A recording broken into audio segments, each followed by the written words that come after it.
5 വർഷത്തെ ഇടവേളയ്ക്ക് ശേഷം അമ്മ നടത്തിയ ദക്ഷിണ ഭാരത യാത്ര കോയമ്പത്തൂർ നല്ലപാളയത്ത് സമാപിച്ചു. തിരുവനന്തപുരം കൈമനം ബ്രഹ്മസ്ഥാന ക്ഷേത്ര വാർഷിക പരിപാടികളോടുകൂടി ആരംഭിച്ച ദക്ഷിണ ഭാരത യാത്രയുടെ ഭാഗമായി അമ്മ മധുരൈ, ചെന്നൈ, കോയമ്പത്തൂർ എന്നിവിടങ്ങളിലെ ബ്രഹ്മസ്ഥാന വാർഷികങ്ങളിലും നാഗർകോവിൽ, കരൂർ എന്നിവിടങ്ങളിലെ പൊതുപരിപാടികളിലും പങ്കെടുത്തു.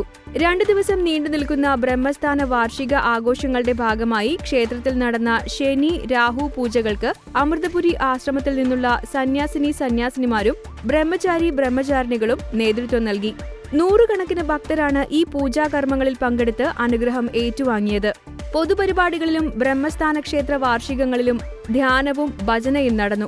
അതോടൊപ്പം അമൃതശ്രീ സ്വയം സഹായ സംഘാംഗങ്ങൾക്ക് വസ്ത്രങ്ങളും ധനസഹായവും വിതരണം ചെയ്യുകയും ചെയ്തു.